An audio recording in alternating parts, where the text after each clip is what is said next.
갖고 얘기를 하면 그녀가 그리스도다라고 하는 얘기가 있었고요. 그리스도라는 얘기가 있었고 그다음에 그녀가 마리아다라는 얘기가 있었고요. 그리스도라고 하는 거는 뭐 얘기할 필요 없는 거니까 그건 뭐 큰 적은 아닌 것 같고요. 마리아라고 하는 견해는 이상하시겠지만 이제 보통 가톨릭에서 하는 견해인데 그것도 이제 말이 안 된다는 얘기는 여러 번 드렸죠. 왜냐면 그걸 마리아로 바꿔서 뒤에 구조들을 계속 읽어보시면 그게 마리아가 될 수 없다는 거는 뭐 금방 나오는 거기 때문에 마리아는 아닌데 세 번째 견해는 조금 헷갈립니다. 세 번째 견해는 조금 헷갈려서 세 번째 견해를 먼저 말씀드리면 세 번째 견해는 그 여자는 교회다. 그 여자는 교회다라고 지금 얘기를 하고요. 그 다음에 근데 이제 그것이 가장 큰 문제가 되는 거는 그녀를 교회라고 보게 되면 어떤 문제가 생기냐면 교회가 예수님을 낳게 되거든요.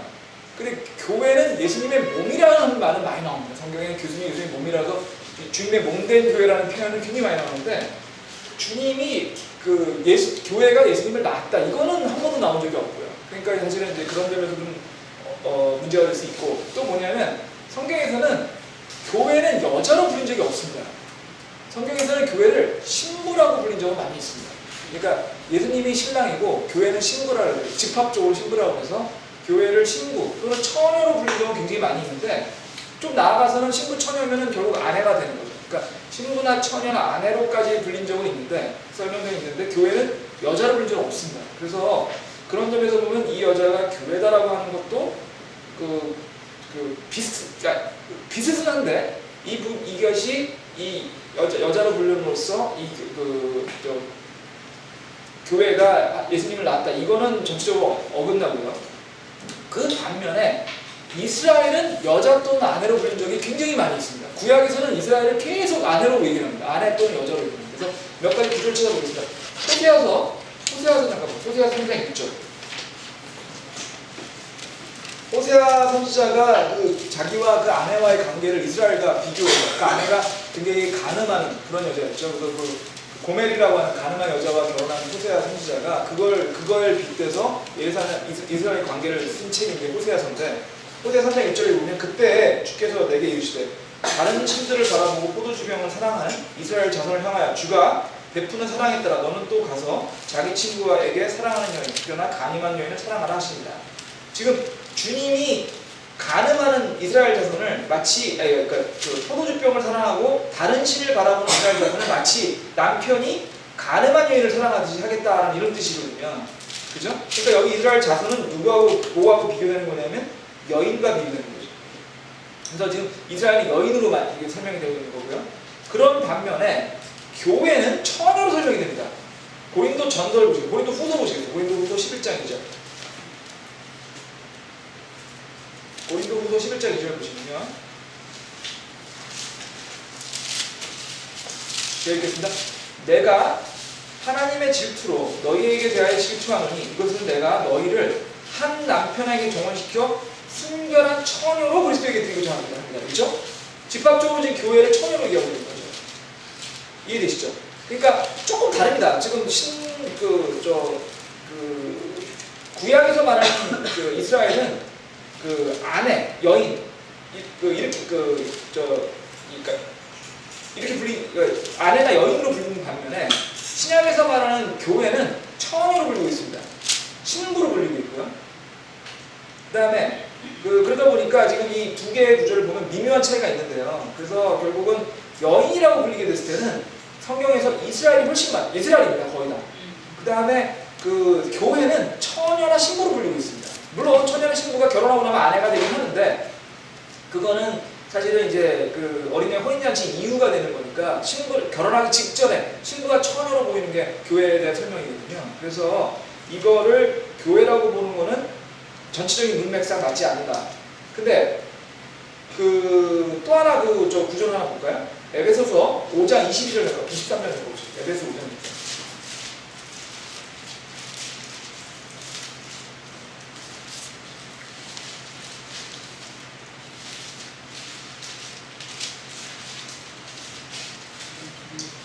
여기에서 보시면 여기 명백히 뭐라고 되냐면 남편이 아내의 머리됨이 그리스도께서 교회의 머리 되신 것 같나니 그분은 그 몸의 구원자시니 지금 명확히 뭐라고 얘기하고 계시냐면 그리스도께서는 교회의 머리 대신이 되신다고 했어요.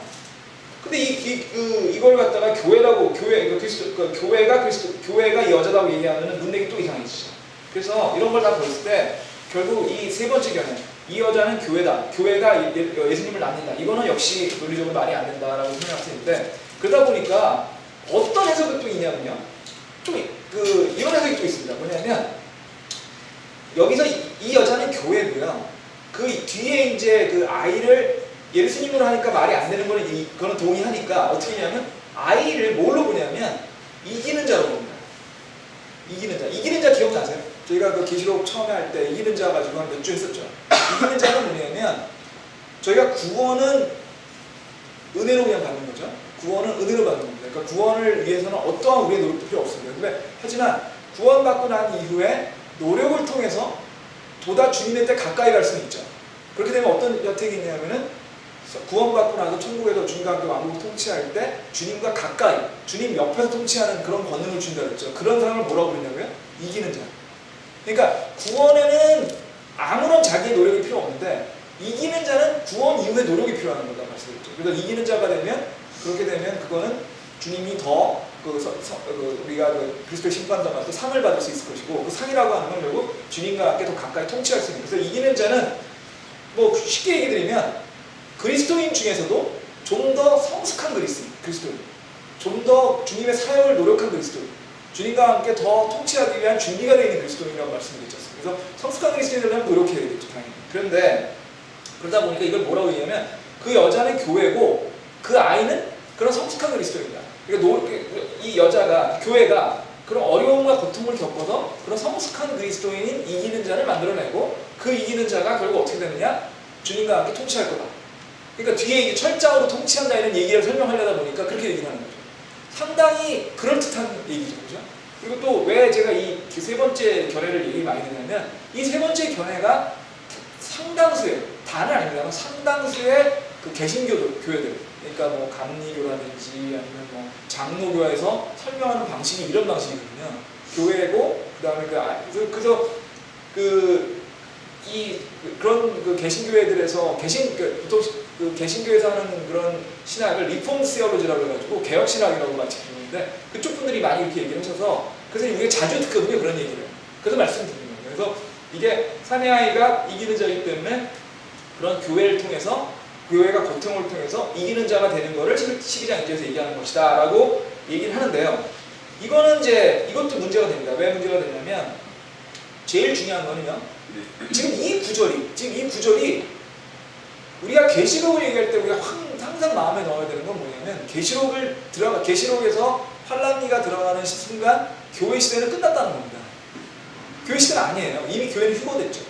지금 환란기를 얘기하고 있는 거고, 환란기 안에서도 지금 이 전체 과정은 전체 역사, 교회 시대만 얘기하는 게 아니라 전체 역사를 얘기하고 있기 때문에 이거를 지금 사내 아이가 이기는 자고 이 교회라면 이거는 요 구조를 교회 시대에 북한에서 설명하고 있는 거거든요. 사실 이게 교회 시대에 대한 얘기만 하는 게 아니고 오히려 교회 시대 얘기는 안 하고 있거든요.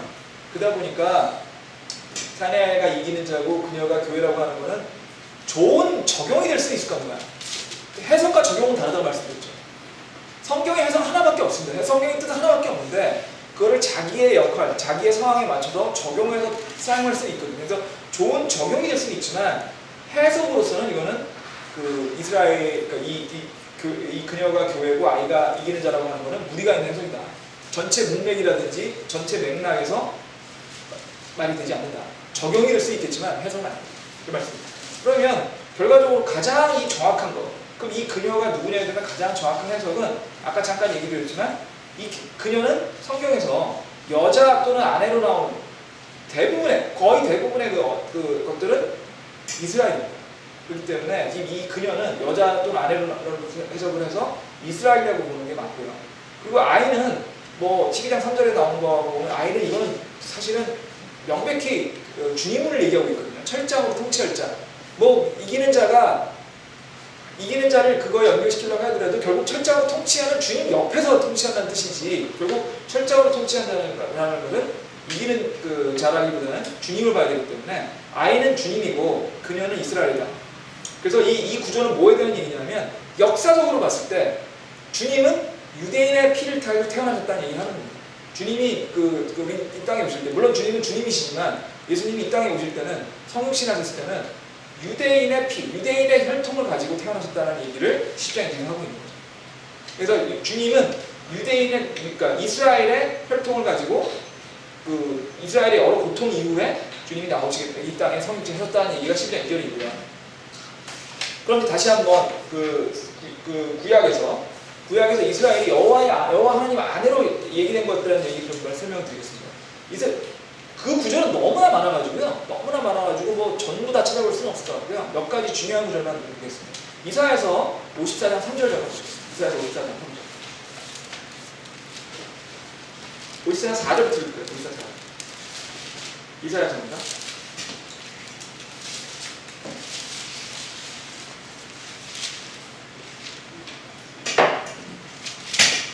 제가 읽겠습니다. 내가 부끄러움을 당하지 아니하리니 두려워하지 마라. 내가 수치를 당하지 아니하리니 당황하지 마라.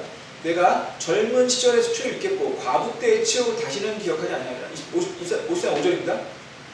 이사야서 54장 5절 보시면 이는 너를 만드신 이가 내 남편이기 때문이니 그분의 이름은 만군의 주이시냐. 그분은 내 구속자시요 이스라엘의 거룩한 자시니 온 땅에 하나님의 일컬음을 가리시리라.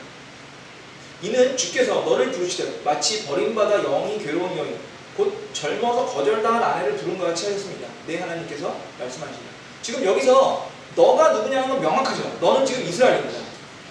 지금 이 이사야서 전체 구절, 특히 54년 전체 구절이 이스라엘에 대한 얘기를 하고 있기 때문에 이 너라는 게 이스라엘인 건 너무나 명확한데요. 그 뒤에 명확히 나오겠습니다. 그럼 너를 만드신 이가 누구냐? 내 남편이다.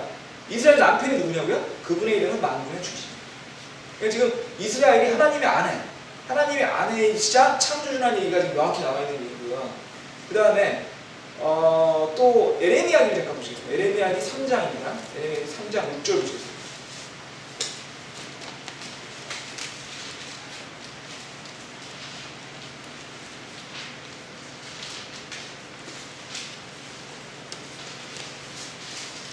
에스라엘 3장 6절 제가 읽는요. 에레미야기 3장 6절.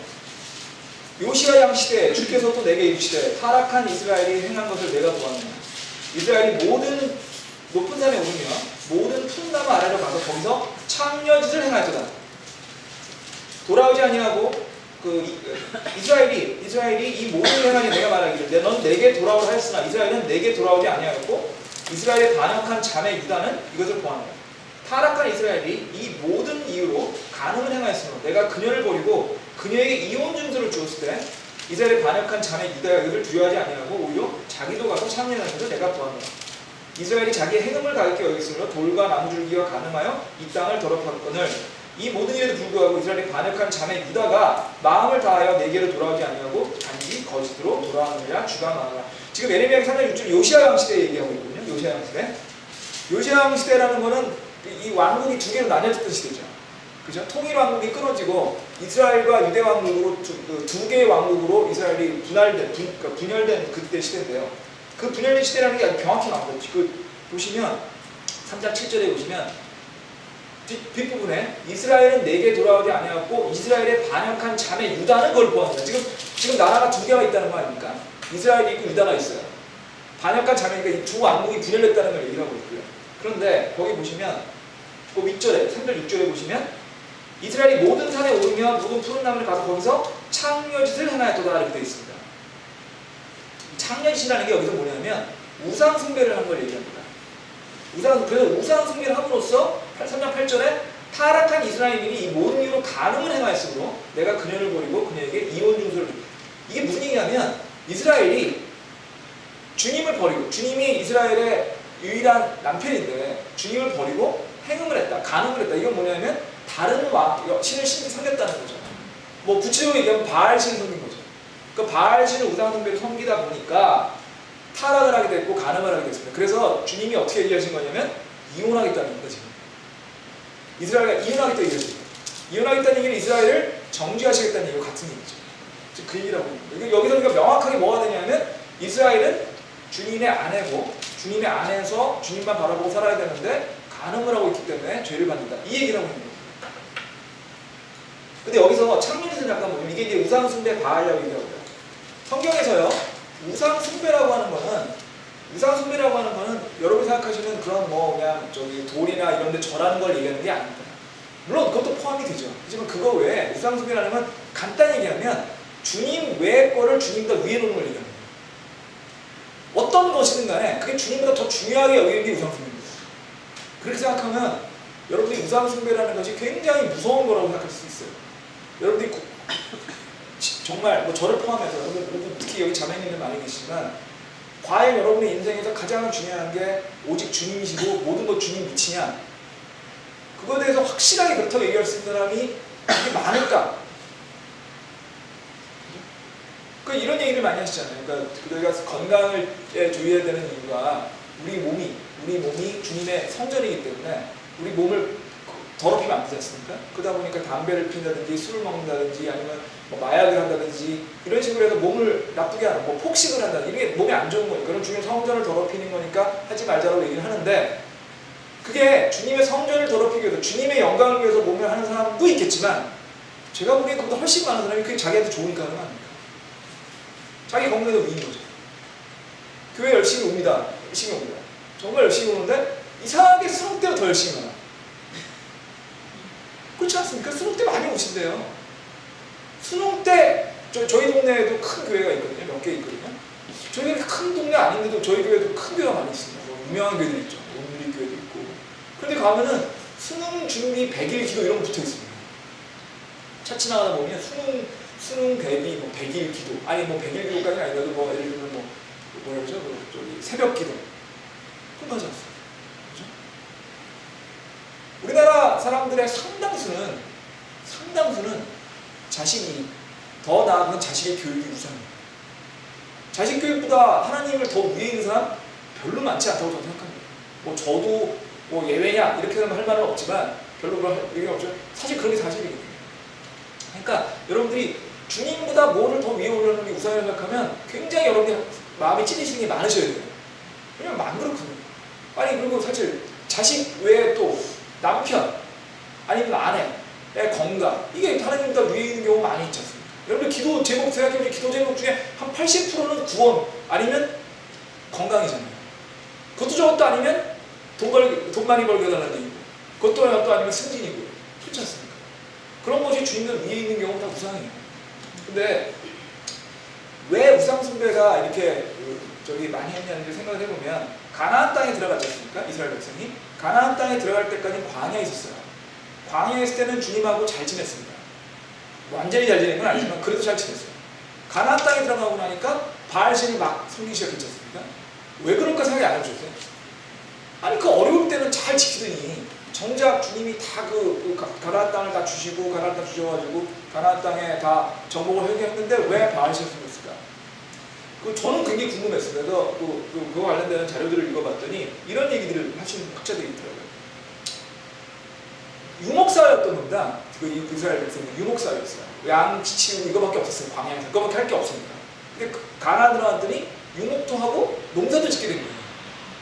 땅이 필요가 없거든요. 근데 유목보다는 농사가 훨씬 쉽습니다. 상대적으로. 왜냐하면 유목은 계속 돌아다녀야 되는데 농사는 그보다 쉽거든요. 근데 농사를 지려면 어떻게 되죠? 비가 와야 돼요. 비가 와야 되고 또 어떻게 보면 더 많은 거를 날씨에 의존하게 됩니다. 물론 유목도 하지만 유목은 다른 데로 갈 수가 있으니까 좀 그런데 날씨는 좀 그러다 보니까 날씨나 이런 것들이 더 많이 의존하게 되는데 그때 가나안 땅에 있던 농경신이 바알이었어요.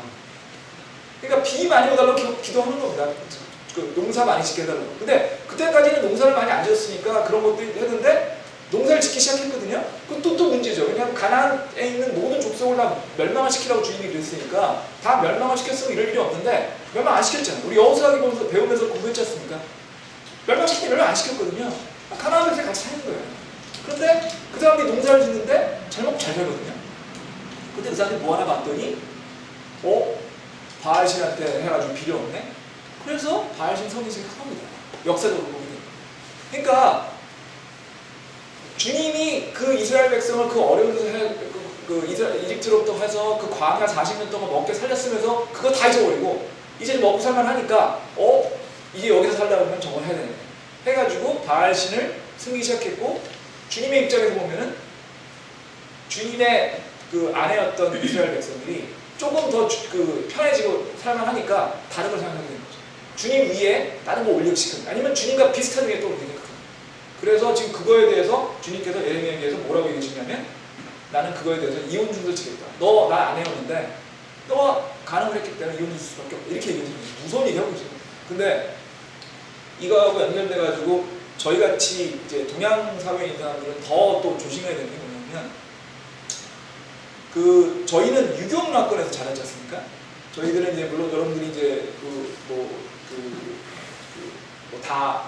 그렇다고 말씀드려도 상관없을 것 같은데, 대부분이 이제 집에서 제사 같은 거 지내시는 집에서, 저도 집에서 그랬고요. 제사 같은 거 지내는 집에서 컸고, 사실은 유교 문화권에 자랐는데, 사실 크게 보면 중국 문화권에 자란 거예요. 중국 문화를 관통하는 두 개의 가장 중요한 철학은, 종교라기보다는 철학은요, 하나는 유교고 하나는 도교입니다. 도교라는 거는 여러분들 잘 감이 안 올 텐데요. 도사 이런 걸 얘기하는 게 아니고요. 노장 사상이라고 들어보셨죠? 노자와 장자 사상. 노장 사상이 도교입니다. 도교의 핵심은요, 자연과 친화되는 거예요. 도교의 핵심은 뭐냐면 자연과 사람이나 다 똑같다는 거예요. 기본적으로 같은 거기 때문에 자연과 친화. 그래서 너무 복잡한 얘기가 되긴 하는데, 하여튼 굉장히 깊이 있습니다. 노장 사상. 근데 결과적으로 뭐냐면, 인생을 사는데 하나님이라는, 사실은 고대 중국에는 천명이라는 게 있었습니다. 천명이 하나님 상제라고 해가지고, 고대 중국에서는 지금 우리가 하나님을 섬기지 그런 걸 섬겼거든요. 근데 도교와 유교가 나오게 되면서 그 천명을 없애고 이제 사람의 힘을 통해 가지고 천명을 바꾸거나 천명을 다른 걸 하자라는 얘기가 나오기 시작했거든요. 그래서 도교와 유교, 특히 도교 같은 경우에는 뭐냐면, 노장사상의 핵심은 자연과 동일되는 걸 얘기하고요. 무의사상 이런 거거든요. 유교 같은 경우는 그거보다 조금 다르지만, 그것도 결과적으로 두 개 다 어떤 포인트냐면, 하나님의 뜻을 사람의 힘을 통해서 바꿀 수 있다는 거예요. 쉽게 얘기하면 하나님을 안 믿는 거와 똑같은 거예요. 도교하고 유교하고 불교하고가 이 동양사상을 하는데, 이 도교, 유교, 불교의 기본적인 사상은 무신론입니다. 또는 범신론입니다. 하나님이 없거나 모두 다 하나님입니다. 하나님 없는 똑같은 거죠. 왜냐하면 유일한 하나님을 믿는 게 아닙니다. 그러니까 우리는 그런 문화권에서 자랐거든요. 저희는 우상숭배나 이런 것들이 굉장히 익숙한 문화권에서 자랐어요. 제사 다 우상숭배거든요, 기본적으로. 근데 그건 너무 어렸을 때부터 그랬으니까 그 이상한 생각 안 하는 거죠. 근데 제가 이런 얘기를 드리는 걸 보면은, 저희들의 문화권이 기본적으로 그런 무신론이나 범신론의 문화권에 있고, 그것이 특히 중국이나 일본의 전통 문화에 가면 많이 남아있고, 아직도 한국에서 굉장히 많이 남아있습니다. 그러다 보니까 저희들이 우상숭배에 대해서 빠지기가 훨씬 쉽습니다. 거기다가 한국 사람들은 또 뭐가 있냐면, 중국도 마찬가지지만, 교육이라든지 성공에 대한 집착이 굉장히 강합니다. 재물에 대한 집착이 굉장히 강해요. 동양 사람. 그래서 부자로 잘 살고 있는데, 어쨌든 간에 그러다 보니까 주님 위에 거를 우상하는 게 굉장히 길어서, 여러분들이 굉장히 신경을 쓰지 않으시면 여러분들 모르는 사이에 우상숭배 한다는 거죠. 여러분들 모르는 사이에. 여러분들이 우리 애를 위해서 기도드리고, 그게 우상숭배가 될 수도 있다는 생각 하셔야 돼요. 그게 진짜 애를 위한 건지 아니면 주님 위에 애를 위한 건지 그걸 생각해 보시죠. 그래서 그런 것들을 생각하시면 굉장히 무서운 얘기일 수 있고요. 그 다음에 예레미야 31장 32절을 보실게요. 예레미야 31장 32절.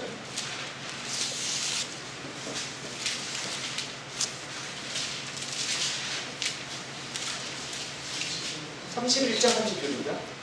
그러니까 이 언약은 내가 그들의 조상들의 손을 잡고 그들을 이집트 땅에서 인도하여 내는 날에 그들과 맺은 언약에 따른 것이니, 내가 그들의 남편이었을지라도 그들이 내 언약을 깨뜨렸더라 주가 말한다. 지금 언약을 깨뜨렸다는 얘기죠. 이 언약이 뭐죠? 결혼 언약입니다.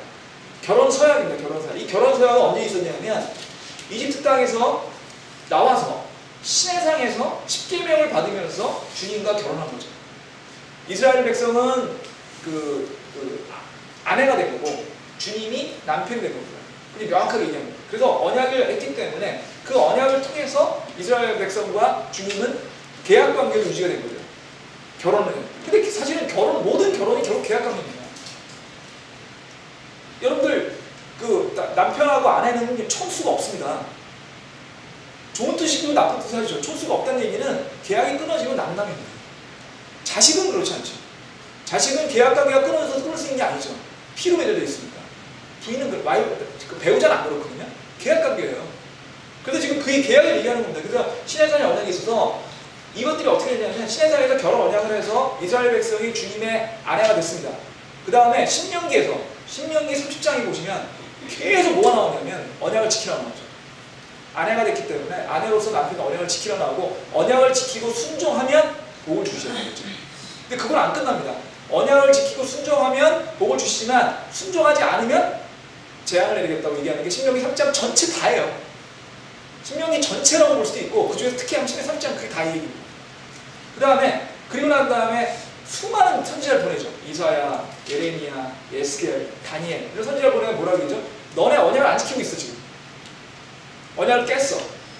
언약을 깨가지고 지금 주님을 순종하지 않고 우상 숭배하고 주님 멀어지고 있어. 빨리 회개해야 돼. 회개 안 하면 주님이 재앙을 내릴 거야. 회개해. 지금 요즘에 한 줄 요약이라고 하죠. 한 줄 요약입니다. 한 줄 요약. 이사야서, 예레미야서, 에스겔서 수많은 선지자들이 얘기하는 게 뭐냐면 언약을 지켜라. 언약 안 지키고 있다 니네. 큰일 났다. 지금 에레미야에게 성경 1장 32절에서는 그래서 뭐냐면 언약을 깨트렸기 때문이다라고 지금 주님이 선언하고 계시는 거예요. 에스겔서 보겠습니다. 에스겔서 16장 32절. 에스겔서 16장 32절.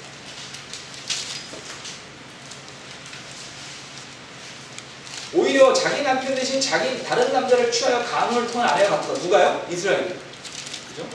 그 다음에 다시 호세아로 돌아가겠습니다. 호세아서 2장 14절. 호세아서 2장 14절. 호세아서 2장 14절.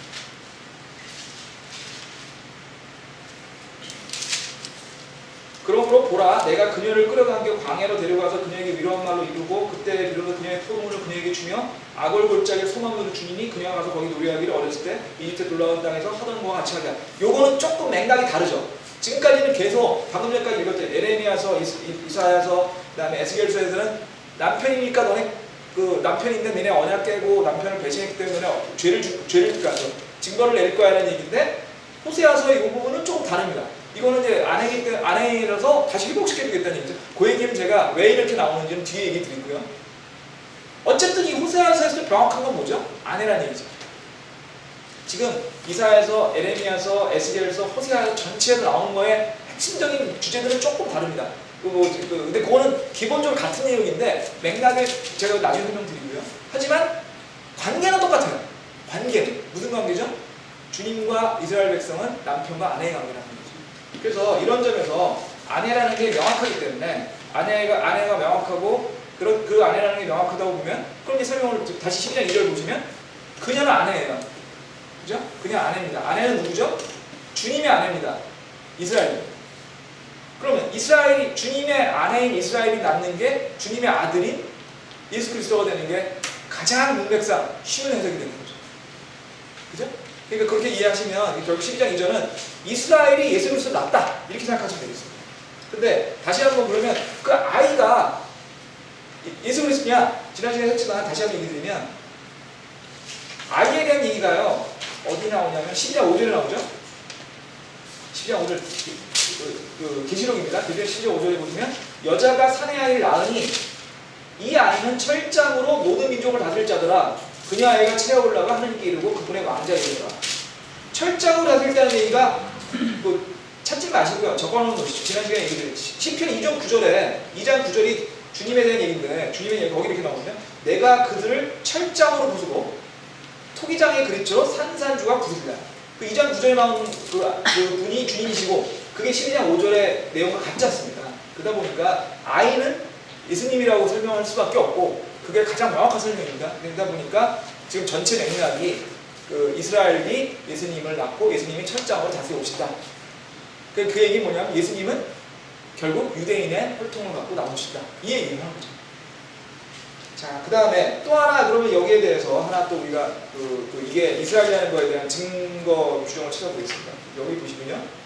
거기 12장 1절에 보시면 그 여자가요. 해로 옷 입고 있고 그녀의 발 아래 달이 있고 그녀의 머리에 12별의 관이 있다라고 되어 있죠. 해로 옷 있고 다리 있고 12개의 관이 있다. 이거와 굉장히 비슷한 구절이 있습니다. 창세기 잠깐 보시죠. 창세기 37장 보세요.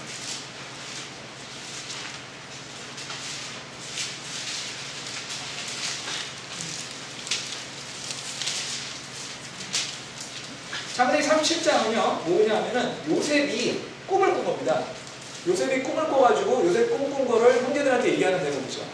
굉장히 유명한 대목입니다. 그래서 9절부터 읽어보겠습니다. 37장 9절입니다.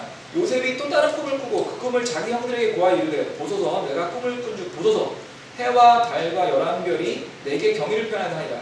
그가 그 꿈을 자기 아버지와 형들에게 고하되 그 아버지가 그를 부짓고 그게 이르되 내가 꾼 이 꿈이 도대체 무엇이냐? 나와 내 어머니와 내 형제들이 참으로 가서 땅에 있을 때 내게 절하시냐 하니라. 그의 형들은 그를 시기하되 그의 아버지는 그 말을 간직하였더라. 지금 해와 달과 열한 별이라는 얘기가 나오죠. 그리고 요셉까지 하면 12개가 되겠죠. 지금 요셉은 여기에 빠져 있는 거니까. 지금 이 구절이 뭐를 지금 설명하고 있는 거냐면 해와 달은 야곱과 라헬을 설명하고 있고요. 그죠? 엄마 아버지니까. 그 다음에 12별은 이스라엘의 12아들들, 그러니까 야곱의 12아들. 야곱이 나중에 이름이 뭘로 바뀌죠? 이스라엘로 바뀌죠. 그 12아들이 뭐가 되죠? 12지파가 되는 거죠. 그러다 보니까 지금 이 해와 달과 11별, 이거는 이제 요셉 편에서 12별은 결국 뭐냐면 이스라엘과 이스라엘 12지파를 얘기하는 겁니다. 그걸 꿈으로 보여주고 있는 거죠. 상징으로서. 지금 요 내용이 지금 계시록에 나와 있는 아까 12장 1절에 나와 있는 그 여자가 해로 옷 입고 있고 달이 있고 12별의 관이 있는 거하고 연결되는 겁니다. 그래서 요 두 개를 연결해서 생각해보게 된다면 결국 이 여자는 여자로서 이스라엘이라는 것도 있지만 해와 달과 12관이라는 걸 통해서 또 이스라엘이라는 걸 설명할 수 있는 거죠. 이런 걸 볼 때 이 여자는 이스라엘이라고 설명하는 것이 가장 유사한, 가장 정확한 설명이다라고 하는 게 이게 뭐 제 얘기가 아니고요. 그 성경학자들의 한 8, 90%가 그렇게 얘기를 하고 있습니다. 물론 안 그렇게 생각하시는 분들이 일부 있는데 성경을 성경대로 믿는 성경학자들의 한 8, 90%는 그렇게 얘기하고 있기 때문에 그렇게 얘기하시면 될 것 같고요. 이제 명확해지셨죠? 이제 이 여자가 누군지. 자, 이제 그 다음에요. 12장 3절을 보겠습니다. 12장 3절에 보시면 12장 3절에 그렇죠. 또 하나 잊어버리기는. 그래서 이스라엘 여자로 상징한다는 거하고 그게 아직도 지금 우리의 습관에 남아 있습니다. 어디에 남아 있냐면 저희 나라, 그러니까 우리나라 한글에는 그런 게 없는데 격이라는 게 없죠. 명사에는 격이라는 게 없습니다. 그래서 한국어는 그런 게 없는데 영어나 아니면은 이제 그런 서구 언어에는 격이라는 게 있거든요. 여성형, 남성형 이렇게 합니다.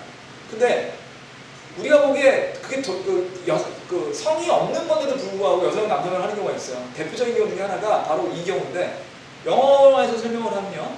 국가라고 할 때 여성형으로 받습니다. 그러니까 미국, 영국 이런 거 할 때 그걸 이제 대명사로 받을 때 여성형으로 받아요. she로 받습니다. 그 얘기 뭐냐면 국가를 언어에서 여자로 보는 거죠. 여자로. 그게 사실은 이게 지금 이 이스라엘이 여자라고 하는 상징하는 것들이 아직도 언어에 남아있는 일부 흔적이라고 얘기하는 학자들이 있습니다. 저는 100% 그런 것 같지는 않은데 상당히 말은 되는 것 같아요.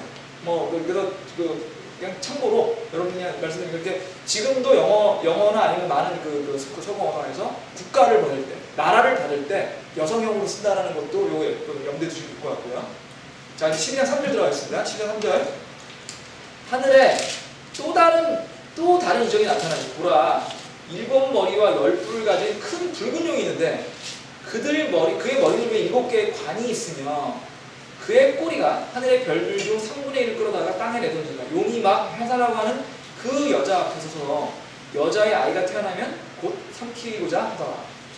이제 계시록에서 어떻게 보면 개인적으로 제일 이렇게 흥미로운 설명들이 사탄과 적그리스도에 대한 얘기입니다. 여러분 안 보세요? 사탄과 적그리스도 얘기가 제일 흥미롭지 않으세요? 지금 이제 12장 13절에 걸쳐가지고 사탄과 적그리스도에 대한 얘기가 나오기 시작합니다. 거짓 선지자. 여러분들이 그냥 먼저 답부터 먼저 말씀드리면 항상 여러분들이 머릿속에 넣으셔야 될 때 3가지를 같이 생각하셔야 됩니다. 하나는 용이고요. 용은 사탄입니다. 기본적으로 사탄이고요. 두 번째는 적그리스도고요. 세 번째는 거짓 대언자입니다. 그게 성부와 성자와 성령이랑 대비된다고 생각하시면 됩니다.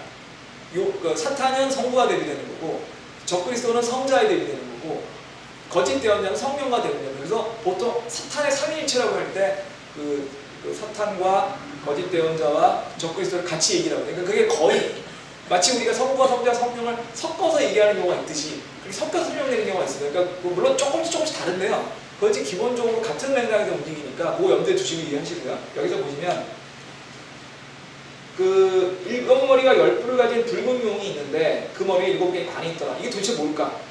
이게 뭘까? 여기서 또 다른 이적이 나타나니라는 얘기가 있어요. 여기 그 12장 1절 잠깐 다시 한번 보세요.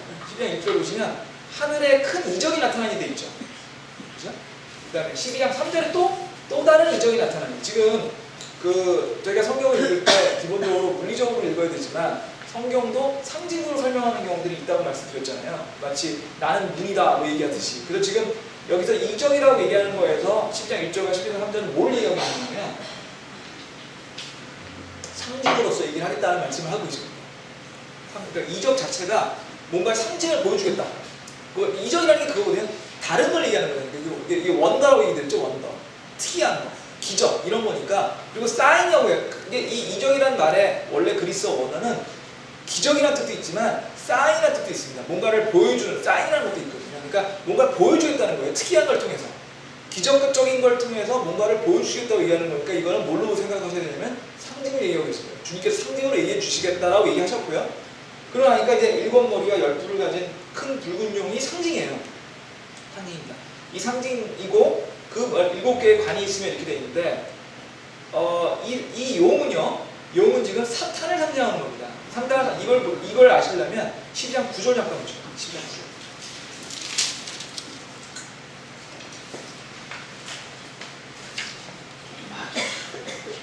12장 9절에 답이 나옵니다. 그 큰 용, 저 옛 뱀, 곧 마귀라고도 하고 사탄이라고도 하며 온 세상을 속이는 자가 내쫓기더라. 그가 땅으로 내쫓기니 그의 천사들도 그와 함께 내쫓기. 지금 이 용은 뱀이기도 하고 마귀라고 하고 사탄이라고 하고 온 세상을 속이는 자라고 하는 거였습니까? 제가 다음 시간쯤 얘기 드릴 텐데 용에 여러 가지 이름이 있어요. 용이 여러 가지 이름인데 그 용의 이름이 지금 여러 개예요. 뱀일 수도 있고 마귀일 수도 있고 사탄일 수도 있고 온 세상을 속이는 자라고 하는 거죠. 근데 그걸 총괄해서 용이라고 일단 얘기를 하고 있는 겁니다. 뭐 다음 시간에 얘기 드리겠지만 용의 이름이 여러 가지 있는 이유는 용의 성격이 여러 가지가 있기 때문에요. 그러니까 그 사탄의 성격이 여러 가지입니다. 사탄이 여러 가지 나쁜 짓을 하기 때문에 사탄의 여러 가지 성격을 한 단어로 설명할 수 없다 보니까 사탄에 대한 이름이 여러 개가 있는 겁니다. 하지만 그걸 총괄해서 용이라고 얘기하면 그걸 사탄을 상징한다 보시면 되고요. 7머리가 10뿔을 가진 붉은 용, 이 사탄이라고 얘기하는데 나중에 그 다음 시간 아마 오늘 이 용의 이 붉은 용이라고 하는 거는 피에 굶주린 그런 상품이다라고 설명하시는 분들도 있습니다. 뭐 꼭 그런 건지는 잘 모르겠는데 하여튼 그렇게 설명하시는 분이 있어요. 붉은이라는 게 이제 피를 많이 좋아하고 사랑해서 이 사탄은 이제 피를 좋아하니까 그러다 보니까 이제 붉은 용이다 이렇게 설명했다는 얘기를 하시고요. 그래서 요거는 사탄이라고 얘기도 하고요. 또 사탄인 동시에 사탄의 화신이 누구죠? 적그리스도죠. 그 사탄의 화신 적그리스도와 연결이 되고요. 연결이 되고 또 어떻게 연결이 되냐면 이것이 부활한 로마 제국이라고 설명하시는 분들이 있습니다. 그러니까 사탄과 부활한 로마 제국이라고 설명을 하고 그것은 나아가서는 적그리스도와 연결됩니다. 지금 그 적그리스도에 대한 설명은 이제 앞으로 한 서너 주 정도 할 것 같거든요. 그러니까 그때 설명할 때 제가 이 부활한 로마 제국과 적그리스도 사탄 설명을 다시 다 드리고요. 오늘은 이제 그거 대략 얘기만 드릴 테니까 그렇지라고 아시면 되겠고요. 요거랑 비슷한 구조를 한번 찾아볼게요. 여기 보시면 계시록 13장 1절 한번 보시겠습니다. 13장 1절. 내가 바다의 모리 위에 서서 보니 바다에서 한 짐승이 올라오는데 머리가 7이요 뿔이 10이더라. 그 뿔에는 10왕관이 있고 이렇게 돼 있죠. 얘는 누구죠? 이 계시록 14장 1절에 나오는 얘는 누구죠? 얘는 적그리스도입니다. 적그리스도. 지금 12장 3절에 나오는 건 사탄이고요. 13장 1절에 나오는 건 적그리스도인데 굉장히 비슷하죠. 머리가 7이고 뿔이 10이에요. 근데 뭐가 다르죠? 관이 다릅니다. 지금 사탄은 7개의 관이 있고요. 적그리스도는 10개의 관이 있습니다. 관수 차이가 있습니다. 그래서 그 관수 차이 빼놓고는 거의 비슷하죠. 사탄과 이렇게. 그래서 지금 사탄과 적그리스도 얘기가 지금 연속해서 12장과 13장에 연명이 되고 있고요. 그 다음에 이 사탄에 대해서 이런 식으로 상징되는 것들은 이 성경 신약에만 나오는 게 아니고요, 구약에도 있습니다. 사실 이제 제가 몇 번 말씀드린 것 같은데, 저희가 그 기회가 돼서 계시록이 다 끝나고 난 다음에는 저희가 한번 다니엘서를 공부해야 될 것 같다고 말씀드린 게, 다니엘서랑 계시록이 굉장히 많이 연결되어 있거든요. 그래서 요거에 대한 얘기가 다니엘서에 나옵니다. 그래서 다니엘서 7장 7절하고 8절 잠깐 보시겠습니다.